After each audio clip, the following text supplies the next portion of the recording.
Hello, beautiful soul. Have you ever known love without conditions? Not the kind that asks, expects, or desires anything in return, but the love that simply is, a love pure enough to embrace eternity, tender enough to heal the deepest wounds, fierce enough to dissolve every barrier between the heart and the divine. There once lived a woman whose love was exactly this pure. She lived in 8th century Basra, in ancient Iraq, a land where mystics walked softly beneath starlit skies, seeking union with God. She was not a queen, nor a scholar. She owned nothing and yet possessed everything. Her name was Rabia al-Adawiyya, and she is remembered as one of the greatest Sufi mystics in human history.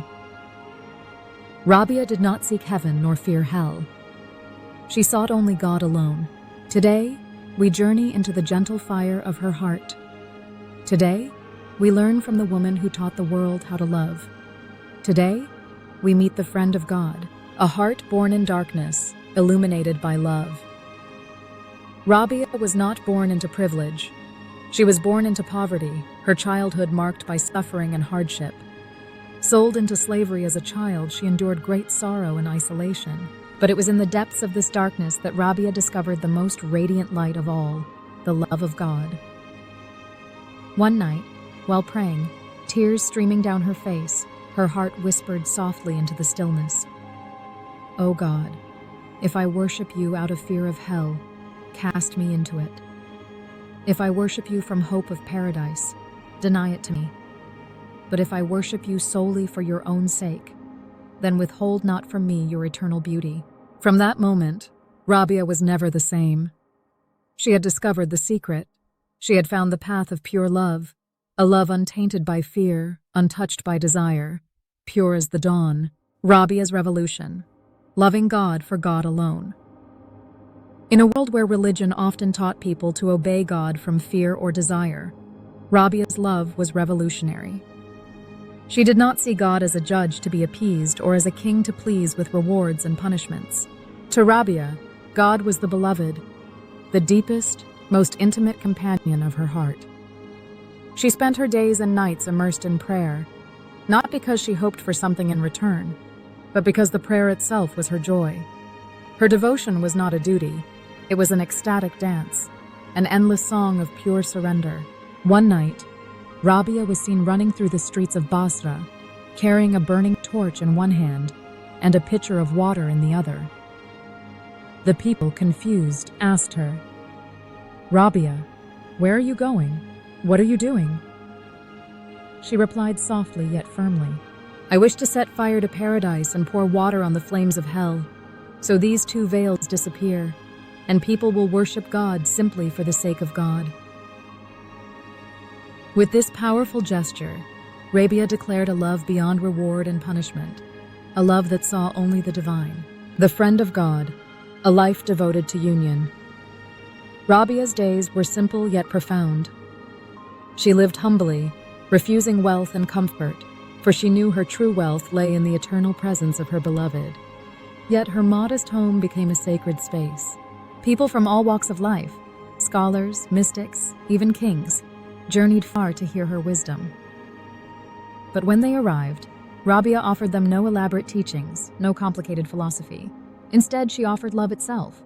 "My Lord," she once prayed, "the stars glitter and the eyes of men are closed in sleep, but my eyes are open and awake to you."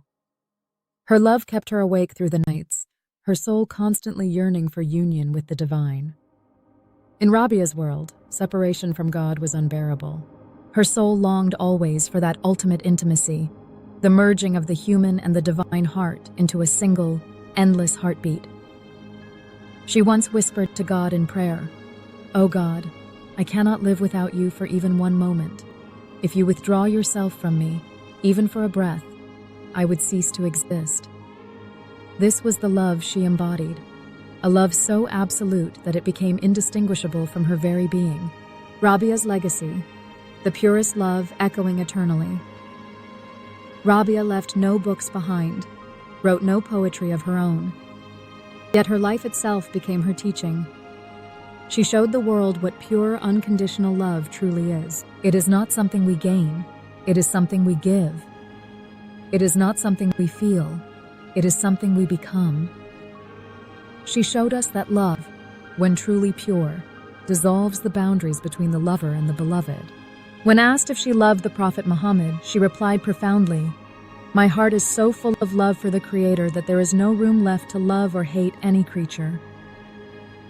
In this single statement, she captured the essence of true divine love.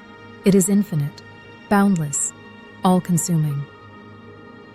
When love fills your heart completely, you see nothing but the divine in everything around you. Her message to you, the path of pure love. Now listen closely, beautiful soul. What is Rabia's message to you? She whispers softly, clearly across the veil of time. Let go of conditions. Love purely, completely, for no reason but love itself. Forget rewards. Forget punishments. Forget all expectations. When you love God purely, you will realize that divine love is not something external. It is your very nature, the core of your being, the eternal essence that has always lived within you. Your path is not to seek love. It is to remove everything that prevents you from experiencing the infinite love that already is. Like Rabia, let your every breath become love. Let your every heartbeat be an act of worship. Let your soul know no separation from the divine. Then, and only then, you will discover that God is not just your creator, God is your friend. Closing reflection, the eternal love of Rabia. Today, we honor Rabia al-Adawiyya, the woman who chose love above all, the mystic who showed us the purest path, the friend of God whose heart beats in eternal union.